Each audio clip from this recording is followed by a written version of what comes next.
Spoštovane obiskovalke in obiskovalci naših prireditev.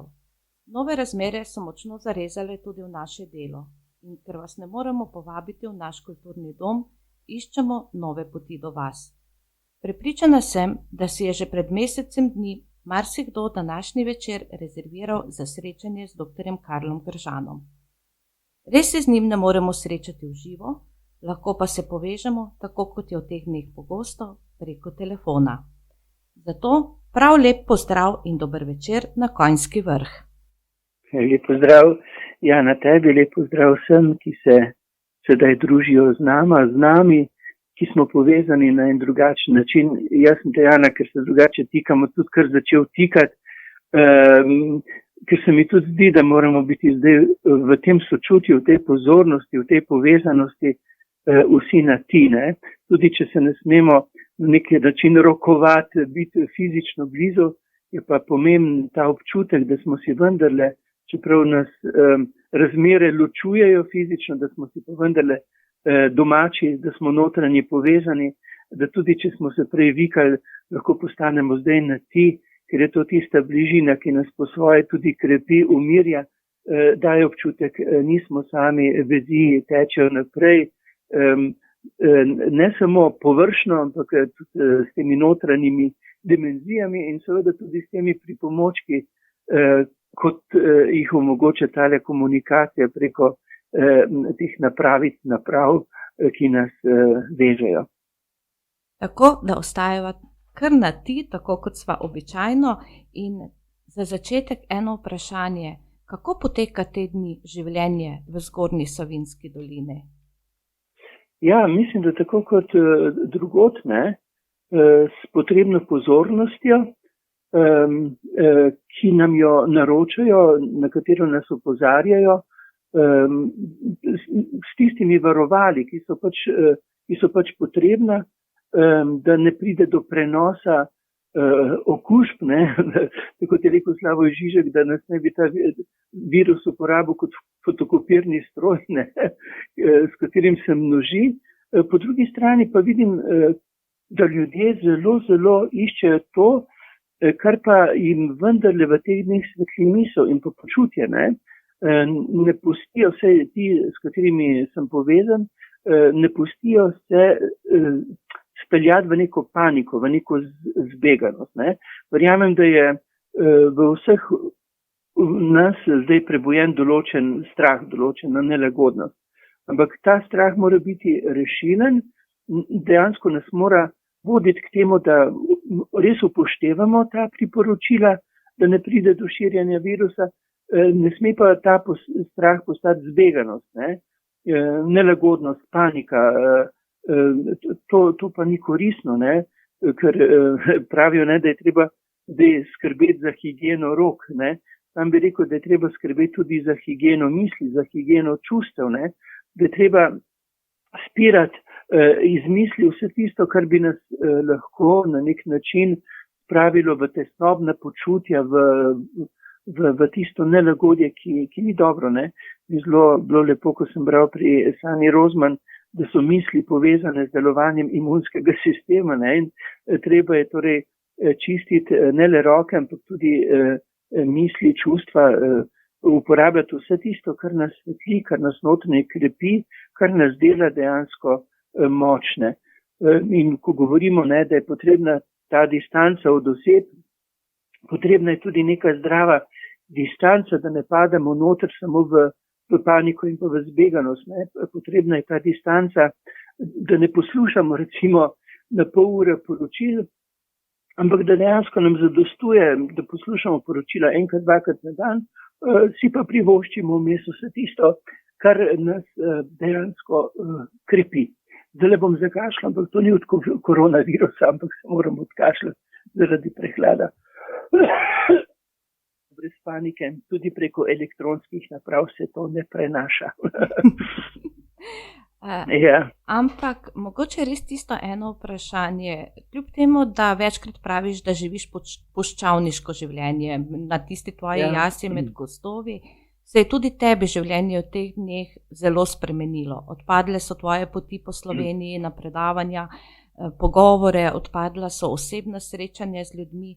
A se ti je tam v začetku, verjamem, da zdaj si že postavil eno novo rutino tvojih dni, se ti je v začetku kdaj prikradla kakšna tesnobna občutja? Kako si se soočil z novo situacijo povsem čez noč?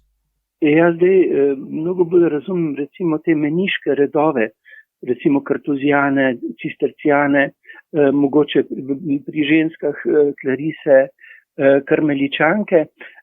Doživel sem pravzaprav to, ne, da ko se umiriš, se te v tihoti dotakne duh časa.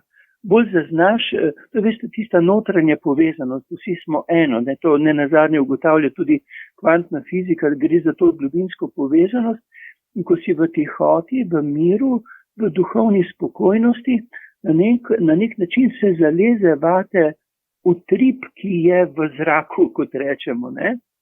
In je bil seveda ta utrip tudi v znamenju tesnobe, ampak takrat sem storil in še vedno naredim to, kar sem rekel tudi na začetku, ne, uporabim sredstva, ki svetlijo to tesnobo, ne. To je zame kapela, to je zame hlev, to je zame živi stik z naravo, ne. Preprosto, tako kot kartuzijani, ne, ker mislimo, ne, da je to nek sebičen način življenja, umaknili so se pa živijo kot puščavniki, naprimer pa nas so v pleterih, ampak ne, zdaj prav jih razumem, oni dejansko to tesnobo povzamejo, to stisko, to bolečino časa povzamejo, poosebijo in jo nosijo v svetljenje, v odrešujočo moč in potem se po njih ta, bi rekel, blagoslov, bi lahko rekli, ta blagost, milina dejansko vrača nazaj k tistim in jih umirja. To je zdaj eno tako, bi rekel, veliko duhovno poslanstvo, ki si ga lahko privoščimo vsi, ne, ker verjamem, da ti, ki naj zdaj le poslušajo, dejansko nosijo v sebi strah za marsikoga. Ne. Zdaj lahko gre ta strah v smer panike, v smer obupa, paranoje in potem še bolj poglabljamo tiste, ki jih imamo najraje z nekimi strahovi, z nekimi svojimi bojaznimi. Ne. Zdaj, mi da smo dala naslov srečanja nocojšnjega, ne, da je treba dobro poskrbeti zase. Ne. Treba je res poskrbeti, recimo, da se svetlimo, da na nek način se zatekamo k tistim, pa če si veren k ljubemu Bogu, če nisi z tega neverujočih nesrečen, ker vsak po svoje ima ta pristop do tega duhovnega ozadja, ki ga zdaj kvantna fizika razlaga kot enost, to pravzaprav je tudi mistična razsežnost, ne, da dejansko ti dodaš, bi rekel, moč pozitivnega, ne, ampak za to pozitivno moraš najprej poskrbeti sam zase. Ne. Mi živimo zdaj v čudoviti naravi, čeprav zdaj večkrat zamika, je ta ponedeljek zopet prinesel, ne, malo ohladitve, ne, ampak gledajte, prebuja se pomlad, prebuja se življenje in mi dejansko imamo zdaj možnost, da svojo pozornost, tudi, bi rekel, kar sočutje pripnemo na to prebujajočo se pomlad, ki nas bo dejansko tu nas samih prebujala k pozitivnemu. Ne. Zato je zelo pomemben tudi ta stik z naravo. Zopet bom zakašljal, se upravičujem tudi v živo, če bi bil v dvorani, bi zakašljal, zakaj nas si ne bi privoščil to tudi takole. Se upravičujem, kozarček vode bi si mogel pripraviti, pa si ga nisem. Ja, no, ne vem, če sem odgovoril na vprašanje. Ja, mislim, da, ampak pravimo, da najprej moramo dobro poskrbeti zase, da lahko potem tudi poskrbimo za druge. Običajno pa ker želimo to stvar preskočiti in nas najprej skrbi za druge, skrbimo za druge, pogosto pri tem pozabljamo nase. In včasih mislimo, da je skrbeti in poskrbeti zase sebičnost. Verjamem, da ti ne misliš tako. Oziroma, kje je tista meja med sebičnostjo in tisti zdravo skrbjo zase? Prav nasprotno, ne, ker ponavadi sem srečal pri ljudeh, ki rečejo, mislim samo na tebe, živim samo za tebe, se ti ljudje obesijo na tiste, za katere samo živijo. Ne. in so jim običajno teža, ker ti želim samo dobro, se obesim na te in zdaj mislim na te, te kličem, ti govorim, kak me je strah za tebe, kak me je strah za situacijo, zganjam paniko. Glede, to je dejansko tisto, Jana, kar večkrat poudarjajo, 5-1, ne? Mi moramo dejansko širiti, je dejansko, bi rekel, je družba v neki zdravstveni krizi, nismo v času vojne, ne primer je to čas vojne, nismo v času vojne. Doživljamo družbeno zdravstveno krizo, to je to in recimo v tej krizi moramo pač zdaj poskrbeti, tako kot smo rekla na začetku, ne samo za higieno rok, ampak tudi za higieno čustev, ne.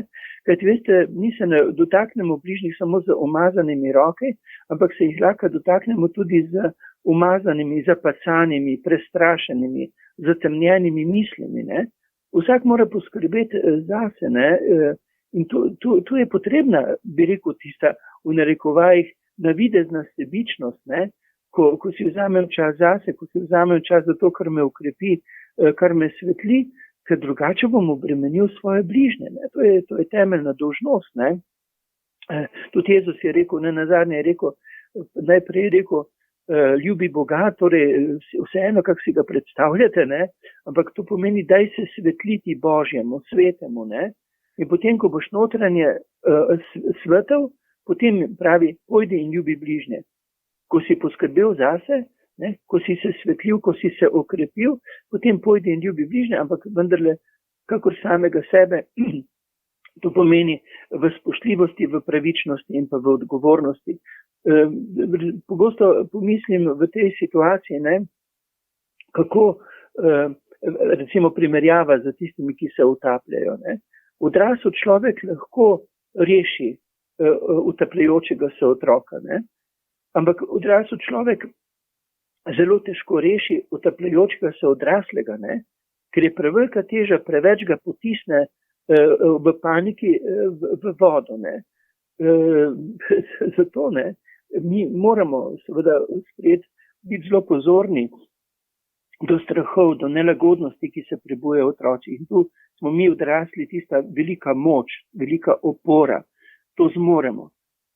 Ko pa gre v odnosih med nami odraslimi, je pa zelo pomembno, da vsak poskrbi tudi za sebe, za svetljenje.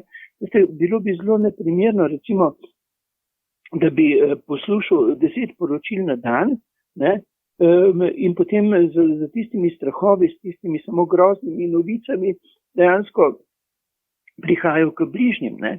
Potrebno je poskrbeti, 1 poročila na dan, ampak drugače pa veliko tega, kar nas bo umirilo. Ali delo v naravi, ali karkoli. Jaz sem danes recimo delal popolnoma, bi rekel, nepotrebna dela zunaj, čeprav vreme na današnji ponedeljek najbolj ugodno, ampak me je to veliko bolj umirilo, sprostilo, mi dalo tistih moči, ki jih človek v dani situaciji potrebuje.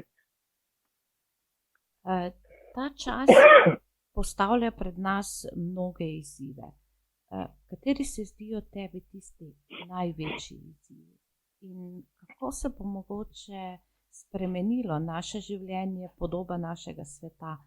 Upaš nam povedati? Recimo sam osnujem pisanje nove knjige, v kateri bom dejansko prikazal marsikaj, ne. Delovni naslov te knjige je zdaj ta čudoviti, nori svet, ne. Čudoviti in nori, ne. Recimo zame je, zdaj recimo poslušamo podatke, koliko 10,000 mrtvih je že povzročil ta koronavirus, ne. In ker se dotika nas ogroža, smo zagnali paniko. Vemo, da moramo nekaj storiti, ne. Ampak potem je ta številka, ki trenutno do sedaj dejansko odvzela življenje na celem planetu ljudem, ta številka je recimo od zdaj Anica Mikuškos pravi 22,000, imam preverjen podatek 36,000, ta številka smrti pobere vsak dan zaradi revščine tolikšno število otrok, ne, samo otrok. In tukaj se lahko prebudi dejansko, končno zavestimo, kako je to, ko smo ogroženi, ne. mi zdaj zganjamo paniko in upravičeno, ko smo ogroženi sami. Ampak svet je danes ena sama velika vas, kot rečejo, ne. Nas bi morali to tudi zaskrbeti, ker vsak dan to število pobere toliko. Upam, da bo poglobil sočutje, globalno, občečloveško sočutje med ljudmi, tudi v odnosu do stvarstva. Predvsem pa moramo biti tu zelo pomembni, da ne bi strah, recimo, ki je v zraku, na ta strah, ki ga, Bog ne daj, da bi ga kdorkoli vodil v zbeganost, lahko postane manipulativen, ne? In na ta strah se z lahkoto cepijo številne manipulacije, ko nas najprej prestrašijo, zbegajo, popolnoma zbegajo, ne, zato je neumestno poslušati kar naprej samo to grozno, ne. Potem nam cepijo edine možne rešitve, ne, ki so pa lahko podtaknjene. Nam govorijo o rešitvah, ki jih seveda moramo upoštevati. Moramo pa biti zelo previdni, da ne bi bile te rešitve manipulativne. To se pravi, tudi v teh dneh imeti odprte oči, odprta ušesa in iskati dobre in lepe priložnosti. In brati knjige. Glejte, zdaj je čas, zdaj sam trenutno berem avtobiografijo od Branislava Nušiča, ker se mi zdi, da je treba tudi malo, ker je zelo prodoren mislec, obenem pa piše humorno, ne. Treba je brati stvari, ki nas na nek način umirijo, sprostijo, pa vendarle nam dajo misliti, ne. Mogoče je vredno vzeti v roke Milčinskega Butalce, mogoče je potrebno vzeti v roke tudi ostale avtorje, ki pišejo v našem času resno, ampak vendarle je zaradi teže časa potrebno brati tudi to, kar na nek način prebuja, bo mogoče se zdelo paradoksalno, tudi humor, tudi nasmešek, ne?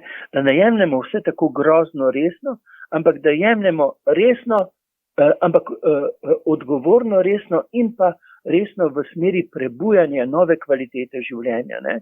Sem, ne vem, če je kdo bral v tej številki nedeljski, Nedela, ne, sem zapisal prav to, ne, da recimo kriza nas bo spremenila, ampak ne sme nas spremeniti v smeri, bi rekel, manjšanja človečnosti, ampak moramo dejansko kot doživlja metuljček, ko se iz gosenice preobraža v bubi stisko, ne, se zelo matra, ne, da se osvobodi, tako moramo tudi mi dejansko izkoristiti ta čas za preobrazbo človečnosti. Tu šteje vsak izmed nas in tile, ki se družijo z nama, ki jih običajno vidim v skupnem prostoru, v dvorani, ne, vem, ker jih čutim, so ljudje, ki so sposobni preobrazbe v pozitivno, ampak je treba ozavestiti vse to, o čemer danes razmišljamo, ne. Torej, ne damo se, je muka, je preobrazba, ampak z temi močmi, ki so pozitivne, bo to preobrazba ne v potlačenost, ampak v metulja, ne. Metuljčki, cekinčki zdaj letajo tudi okrog mene, v tej pomladi.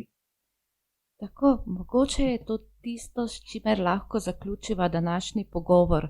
Upam, da se v maju že vidimo v naši dvorani, čeprav ne vem, če bo šlo, ampak če ne bo šlo, lahko... Jaz bi predlagal, da se srečamo že prej, zakaj pa ne, pa nudimo še eno dodatno klepet za tiste, ki se temu klepetu pridružujejo.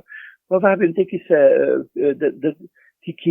ki naj poslušajo, da mogoče napišejo po elektronski pošti tebi kakšno iztočnico, pa skupaj razmišljamo, pa poklepečemo, če se ti bo zdelo to vredno in primerno. Mislim, da je ta čas, ko je več časa, ne, lahko ta srečanje mogoče celo zgostimo, ne. Mogoče to zdaj paradoksalno, ne, ker jaz običajno dejansko sama veš, da mi je pot, mene utrudijo predvsem vožnje poti, drugače pa neizmerno rad družim, ne.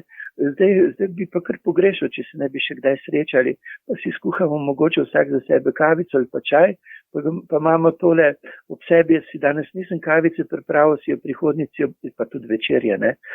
Mogoče bi bil bolj primeren čajček, pa se malo podružimo na določene in vzamemo premislek tiste izzive, ki jih pred nas postavlja določen trenutek.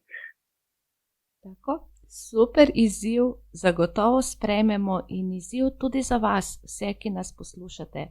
Pošljite vprašanja, povejte, kaj je tisto, o čemer želite, da govoriva, in midva nadaljujeva s pogovori.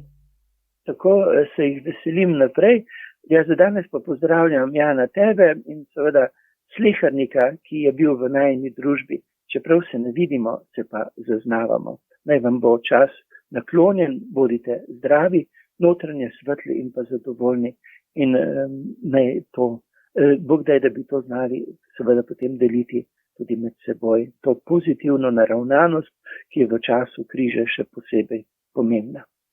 Hvala in kaj naj druga rečem. Lep pozdrav, ostani zdrav, ostani dobro in sva na vezi, kot običajno. Smo na vezi, se veselim, srečno. Srečno. Spoštovani naši obiskovalci oziroma danes moram reči poslušalci.